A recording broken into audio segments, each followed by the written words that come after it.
La nuit semblait paisible sur l'est de la Biélorussie.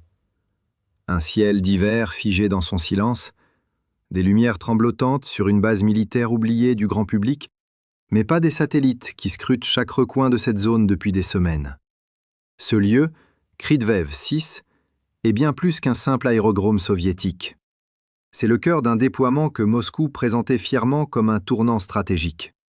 Un arsenal que le Kremlin qualifiait de dissuasif, presque mythique, un projet censé redonner à la Russie cette aura d'intouchable puissance que les discours officiels promettent depuis des années.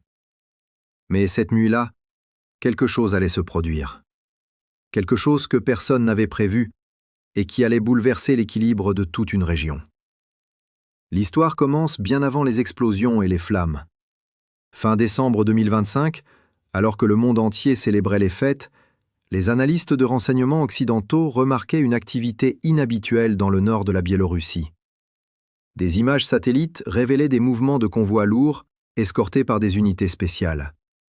Ces véhicules, de taille impressionnante, transportaient les nouveaux lanceurs du système Areshnik, une arme dont Vladimir Poutine avait vanté la supériorité à plusieurs reprises. Conçue pour frapper à des vitesses supersoniques, capable de transporter plusieurs ogives indépendantes, cette technologie représentait, selon Moscou, la réponse ultime à tout bouclier occidental. Pour les observateurs, l'installation de ces lanceurs sur un sol étranger n'était pas qu'un simple déploiement militaire. C'était un message clair. En positionnant 10 unités complètes du système Areshnik à moins de 300 km de la frontière ukrainienne, la Russie ne renforçait pas seulement sa défense, elle plaçait littéralement un couteau sous la gorge de l'Europe. Les grandes capitales occidentales comprenaient le signal, mais personne, à ce moment-là, ne s'imaginait que ces mêmes missiles deviendraient en quelques jours la cause d'un désastre qui ferait trembler les cercles du pouvoir à Moscou. La base de Kryvyi 6 n'était plus une ruine d'une autre époque. Sous la neige, elle abritait désormais un complexe ultramoderne, radars, bunkers renforcés, batteries de défense aérienne en triple couche. Le système S-400 Triumph, avec ses radars Gravestone, capables de suivre des centaines de cibles simultanément, assurait la couverture principale. Autour, des unités de Panzer S-1 et de Tor M2 formaient une barrière rapprochée redoutable. Sur le papier, une forteresse impénétrable. Aucun pilote rationnel n'aurait accepté de voler dans un tel espace saturé de radars et de missiles. C'était un mur invisible dressé entre la Russie et ses adversaires. Mais l'état-major ukrainien, lui, préparait quelque chose d'inédit. Loin des regards, une opération d'une audace extrême prenait forme. Pas une attaque de panique, pas une riposte émotionnelle, mais une mission méticuleusement calculée, presque chirurgicale. L'idée n'était pas de frapper aveuglément, mais d'attendre. Attendre que chaque lanceur soit à son point le plus vulnérable, alimenté, chargé, stationné dans un périmètre restreint, sous haute surveillance. C'était une stratégie de patience, un pari risqué où la moindre erreur pouvait coûter des vies et anéantir des mois de préparation. Dans les hangars d'une base ukrainienne, 2 avions F-16 Block 70-72, surnommés Wild Weasel et Sniper, étaient prêts. Ces appareils, récemment livrés et configurés pour des missions de guerre électronique et de frappe de précision, allaient devenir les protagonistes silencieux de ce qui allait suivre. À leur côté, 10 drones longue portée, discrets mais redoutables, attendaient le signal. Ces engins, surnommés LUTI, étaient conçus pour des missions où aucun pilote humain ne pouvait survivre. À peine plus grands qu'une voiture, coûtant une fraction du prix d'un missile, ils allaient se transformer en armes de diversion et de saturation d'une efficacité terrifiante. Les ordres étaient simples. Ne pas attaquer lors de la livraison du matériel, ne pas intervenir pendant les déplacements. Il fallait attendre la nuit parfaite, le moment où Kryvyi 6 serait le plus chargé, le plus confiant, et donc le plus fragile. Ce soir-là, tout était prêt. Le vent soufflait du nord, la couverture nuageuse réduisait la visibilité, et les radars russes étaient distraits par une série d'exercices simulés à des centaines de kilomètres de là. À 23 heures, sur une piste isolée près de Tcherna, le vrombissement sourd de moteurs à essence brisait le silence de la steppe. 6 des drones ukrainiens prenaient leur envol, glissant dans la nuit comme des ombres. Contrairement aux avions de chasse qui grament vers le ciel, ces machines plongeaient au ras du sol, suivant les reliefs, contournant les vallées, volant parfois à moins de 50 mètres d'altitude. À cette hauteur, elles disparaissaient presque totalement des radars, cachées par la courbure terrestre et les forêts denses. Pendant ce temps, loin derrière, l'un des F-16 entrait en scène. Son pilote, un vétéran formé sur les systèmes de brouillage les plus sophistiqués, allait livrer une symphonie électronique dont la Russie se souviendrait longtemps. Le Wild Weasel n'avait pas pour mission de frapper, mais d'aveugler. Sous ses ailes, 2 leurres Malji, des dispositifs capables d'imiter les signatures radars d'avions lourds comme les bombardiers stratégiques américains, étaient prêts à être largués. Et à 3h45, le piège se referma. Sur les écrans des opérateurs russes, tout devint chaos. Là où le ciel était vide une minute plus tôt, des dizaines de cibles apparurent soudainement. Des signaux massifs, des échos d'escadrons imaginaires se dirigeant droit vers eux. Convaincus d'une attaque aérienne occidentale, les commandants déclenchèrent la riposte immédiate. Les batteries S-400 hurlèrent, lançant des missiles à plusieurs millions de dollars pièce contre des illusions numériques. Les flammes illuminèrent la nuit, les radars vibraient sous la surcharge d'activité. Et pendant que les Russes tiraient vers le vide, les véritables intrus, invisibles, poursuivaient leur trajectoire mortelle à moins de 50 mètres du sol. Ce que les Russes ne savaient pas encore, c'est que leurs lanceurs venaient d'entrer dans le compte à rebours de leur propre destruction. Les tubes des S-400 étaient vides, les défenses de proximité saturaient et la véritable menace approchait. Le moment que les stratèges ukrainiens attendaient depuis des mois venait enfin d'arriver. Au-dessus des collines biélorusses, le ciel vibrait encore des traînées de missiles lancés quelques minutes plus tôt. À l'intérieur des bunkers de Kryvyi 6, les soldats russes croyaient avoir repoussé une attaque majeure.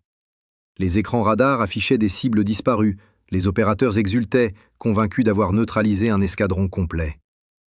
Mais cette euphorie ne dura que quelques instants. Car ce que leur système avait détruit n'était qu'une illusion soigneusement fabriquée. Un mirage électronique tissé par le F-16 ukrainien restait bien à l'abri dans son propre espace aérien. Pendant que la défense russe célébrait une victoire fantôme, les drones ukrainiens poursuivaient leur approche. 6 d'entre eux, volant à peine à 150 mètres du sol, avaient traversé la frontière sans être détectés. Leur trajectoire était programmée pour épouser le relief, longeant les rivières gelées et les lignes d'arbres, jusqu'à se trouver à moins de 10 km du cœur de la base. Dans les postes de commandement ukrainiens, les opérateurs observaient en silence les signaux des drones sur leurs écrans, chaque point lumineux avançant avec une précision mathématique. Le moindre souffle de vent, la moindre variation magnétique, tout était corrigé instantanément par les systèmes de navigation embarqués. Les minutes suivantes allaient sceller le destin de toute une installation militaire. Au moment précis où les systèmes S-400 entraient en rechargement, un processus long et laborieux nécessitant plus de 40 minutes, les Panzer S-1 prenaient le relais, leurs radars courts portés cherchant désespérément à repérer les intrus. Les artilleurs russes, les mains tremblantes, surveillaient leurs écrans, incapables de comprendre pourquoi leurs systèmes principaux restaient silencieux. Ils ne savaient pas que leurs propres tirs vers des cibles fantômes avaient ouvert une brèche invisible dans leur défense. C'est alors que les drones ukrainiens changèrent de comportement. Leur mode de vol, jusque-là furtif et discret, devint soudain agressif. À 10 km de Kryvyi 6, ils commencèrent à grimper, leur signature radar devenant brusquement visible. C'était volontaire. Les opérateurs ukrainiens savaient que cette manœuvre allait attirer toute l'attention des défenses de proximité. Les radars des Panzer détectèrent instantanément ces cibles et lancèrent leurs missiles. En quelques secondes, le ciel se transforma en un enfer de feu. Les canons de 30 mm crépitaient à une cadence inhumaine, des milliers de projectiles fendant la nuit, traçant des arcs de lumière rougeoyantes. Les explosions illuminèrent les forêts alentours, projetant des ombres mouvantes sur la neige. Les Russes pensaient repousser une nouvelle vague d'attaques, ignorant qu'ils étaient en train de mordre à l'hameçon. Derrière cette tempête de feu, à 60 km de là, un second F-16 surnommé Sniper attendait. Ce pilote, concentré au point d'en oublier sa propre respiration, venait d'obtenir le feu vert pour lancer la frappe principale. Sous ses ailes, 4 missiles JASM-ER, parmi les plus sophistiqués du monde, étaient prêts à être libérés. Ces engins, conçus pour pénétrer les défenses les plus denses, pouvaient voler des centaines de kilomètres à très basse altitude, guidés par un système de navigation autonome et un capteur infrarouge capable de reconnaître une cible à partir d'une simple image enregistrée. À 4h16, le pilote appuya sur la commande de tir. Les 4 missiles quittèrent simultanément leurs pylônes, leurs ailes se déployant avec un claquement sec avant de disparaître dans la nuit. Leur trajectoire était un chef-d'œuvre de planification. Chacun des missiles suivait une route différente, calculée pour contourner les radars de la base et frapper à un angle précis. À 50 pieds du sol, ils filaient à plus de 900 km/h, invisibles pour les systèmes russes qui tentaient encore de recharger.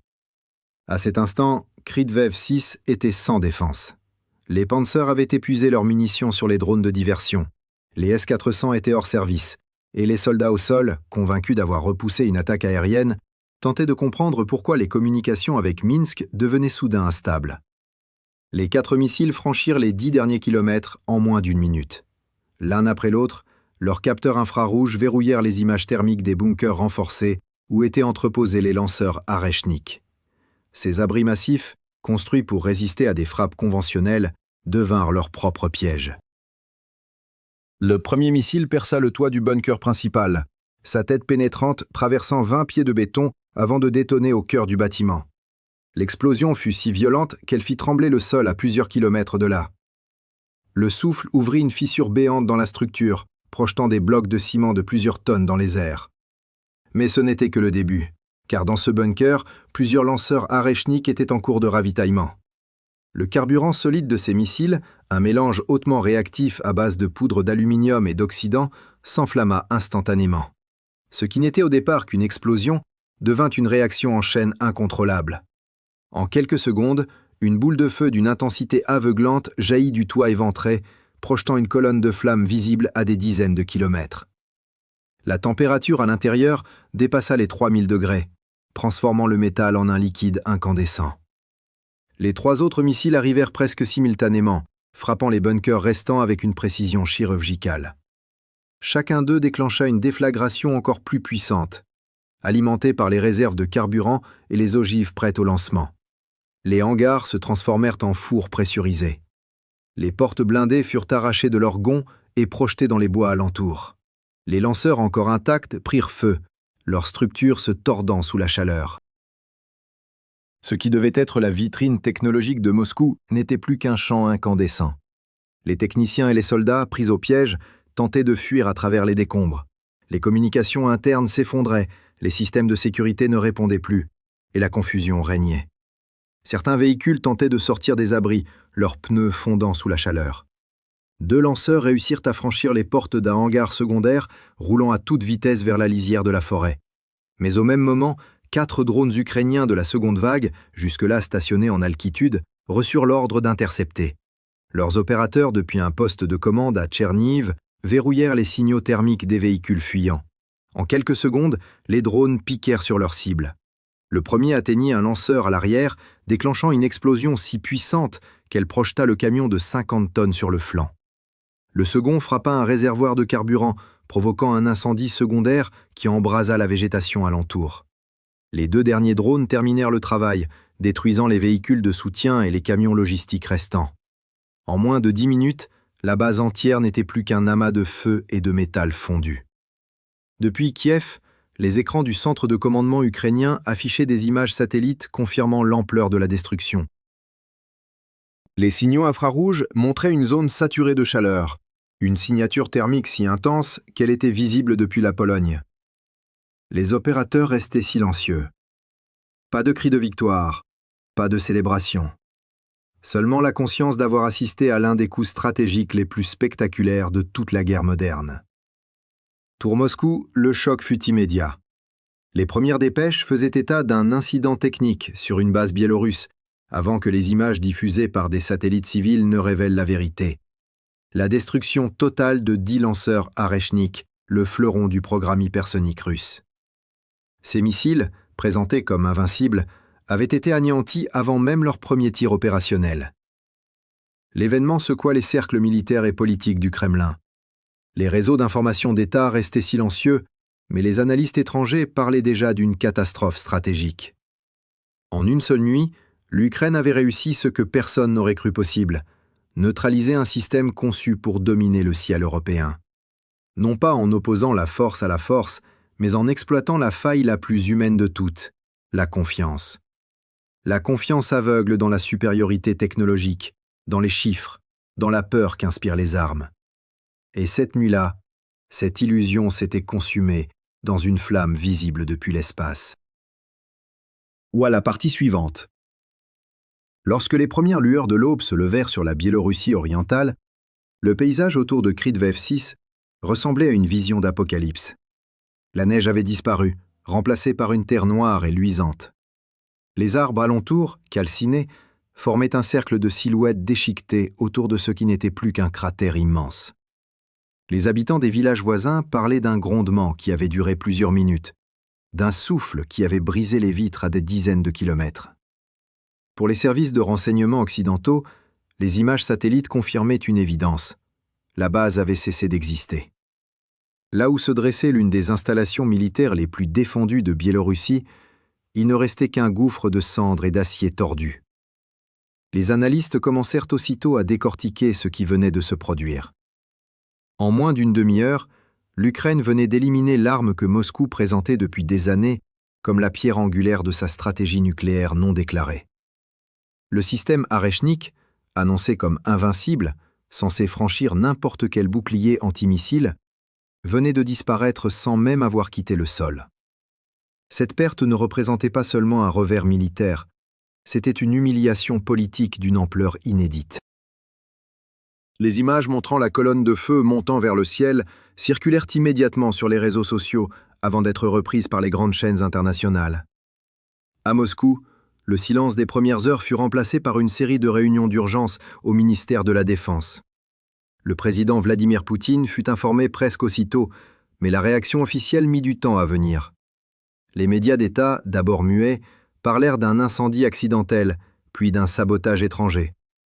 Pourtant, les experts savaient déjà que l'opération ne pouvait être le fruit d'un simple coup de chance. La précision des frappes, la coordination parfaite entre les drones et les avions, le choix du moment exact, tout indiquait une planification minutieuse, probablement appuyée par un partage de renseignements occidental. À Kiev, la réaction fut mesurée. Aucun communiqué triomphal, aucune image diffusée par les forces armées. Le porte-parole du ministère de la Défense se contenta d'une phrase. Les infrastructures ennemies représentant une menace stratégique ont été neutralisées. Derrière cette sobriété, les stratèges ukrainiens savaient pourtant ce qu'ils venaient d'accomplir. En une nuit, ils avaient non seulement détruit 10 lanceurs hypersoniques, mais aussi démontré que la technologie la plus avancée pouvait être vaincue par la ruse, la patience et l'intelligence opérationnelle. Les conséquences économiques et géopolitiques de cette frappe furent immenses. La Russie avait investi des milliards de roubles dans le développement de l'Areshnik, un programme que Poutine présentait comme le garant de la suprématie russe face à l'OTAN. Chacun de ces lanceurs nécessitait des composants de haute précision, souvent importés clandestinement malgré les sanctions. En les perdant tous, Moscou venait d'effacer plus d'1 an de production industrielle. Les chaînes de fabrication, déjà ralenties par le manque de semi-conducteurs et de matériaux composites, ne pouvaient pas simplement redémarrer. Chaque missile détruit représentait non seulement une perte financière, mais aussi un symbole de la fragilité d'un système qui se voulait invincible. Dans les jours qui suivirent, les chancelleries européennes se plongèrent dans l'analyse des conséquences. À Varsovie, Berlin et Paris, les conseillers en sécurité comprirent que cette opération changeait la donne. L'arme censée menacer tout le continent venait d'être anéantie par une poignée d'avions et de drones à bas coût. Cette asymétrie démontrait que le pouvoir militaire moderne ne reposait plus uniquement sur la taille des arsenaux, mais sur la capacité à penser autrement. La stratégie ukrainienne venait de prouver qu'un pays attaqué pouvait renverser la situation non pas par la force brute, mais par la maîtrise technologique et tactique. À Washington, les experts du Pentagone observaient l'opération avec admiration. Les renseignements américains avaient contribué à surveiller la zone, mais la décision, la planification et l'exécution appartenaient entièrement aux Ukrainiens. Dans les couloirs du département de la Défense, on parlait d'une démonstration historique. Certains comparaient cette frappe à l'opération israélienne qui, dans les années 80, avait détruit le réacteur nucléaire irakien. D'autres y voyaient la naissance d'une nouvelle doctrine, la guerre de précision accessible, où la technologie civile, comme les drones commerciaux modifiés, devient une arme décisive entre des mains expertes. Pendant ce temps, à Moscou, la colère grandissait. Des généraux furent convoqués, des rapports d'enquête exigés, mais aucun scénario n'arrivait à expliquer comment une base fortifiée, dotée de tous les systèmes de défense modernes, avait pu être entièrement détruite sans qu'aucun avion ennemi ne franchisse la frontière. Le mot « trahison » commença à circuler. Certains officiers furent suspendus, d'autres arrêtés. Mais dans le fond, le problème n'était pas humain, il était structurel. Le système russe, figé dans ses certitudes, n'avait pas compris que la guerre du XXIe siècle n'obéissait plus aux mêmes règles. Les images des drones ukrainiens filmant les explosions devinrent virales. On y voyait des boules de feu s'élever dans le ciel, des débris retomber comme une pluie d'étincelles sur la neige. Des voix ukrainiennes chuchotaient dans les transmissions, calmes, presque cliniques. L'une d'elles disait simplement « Impact confirmé, objectif neutralisé ». Cette sobriété renforçait la puissance de l'image. Les vidéos furent analysées, commentées, partagées par des millions d'internautes à travers le monde. Sur les réseaux sociaux, les messages de soutien affluaient, tandis que des experts militaires disséquaient la précision de l'opération. Les réactions internationales furent prudentes, mais révélatrices. L'Union européenne salua la défense légitime de l'Ukraine. Les États-Unis évoquèrent une action remarquable démontrant l'efficacité des technologies modernes contre des menaces disproportionnées. À Pékin, le ton fut plus réservé. Les diplomates chinois appelèrent à la retenue, tout en observant attentivement les détails techniques de l'attaque. En coulisses, de nombreux pays comprirent que cette opération redéfinissait le rapport de force mondial. La guerre devenait un champ d'ingéniosité, où la ruse et la rapidité surpassaient la puissance brute. Pour l'Ukraine, cette victoire ne signifiait pas la fin du conflit, mais elle marquait un tournant psychologique. Pour la première fois, elle avait infligé à Moscou une perte stratégique majeure sans subir de représailles immédiates. Les soldats sur le terrain en tirèrent une confiance nouvelle, les ingénieurs virent leurs idées validées et le pays entier sentit qu'il pouvait réellement changer le cours de la guerre. Cette opération allait devenir un symbole, étudié dans les académies militaires et cité dans les livres d'histoire comme l'exemple parfait d'une guerre d'intelligence. Mais derrière les flammes et les ruines, une autre réalité se dessinait. En détruisant la base de Kryvyi 6, l'Ukraine avait ouvert une brèche dans la perception mondiale de la puissance russe. Les alliés de Moscou commençaient à douter, les observateurs neutres à se poser des questions. Si une arme présentée comme invincible pouvait être anéantie en quelques minutes, que valaient vraiment les autres piliers du système militaire russe? Cette interrogation se propageait déjà dans les sphères diplomatiques et militaires. Dans les mois suivants, les effets de cette frappe se firent sentir à tous les niveaux. Les marchés de l'énergie vacillèrent, les rumeurs de crise industrielle s'intensifièrent à Moscou et les alliés de la Russie en Asie commencèrent à reconsidérer leurs engagements. La propagande d'invincibilité s'effritait jour après jour, remplacée par un sentiment de vulnérabilité que le Kremlin n'avait pas connu depuis des décennies.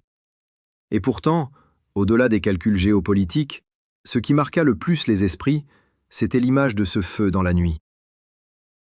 Cette vision d'une flamme montant vers le ciel, symbole de la chute d'une certitude et de la naissance d'une ère nouvelle, une ère où la vitesse, la technologie et la créativité pouvaient renverser même les empires les plus puissants. Une ère où l'intelligence, plus que la force, devenait l'arme absolue. Alors que les cendres de Kryvyi 6 retombaient sur la neige biélorusse, un message s'imposait silencieusement au monde entier. Aucune puissance n'est invincible et aucune technologie ne protège de l'ingéniosité humaine. C'était le véritable sens de cette nuit-là, une leçon que l'histoire retiendra bien plus longtemps que les flammes qui l'ont illuminée.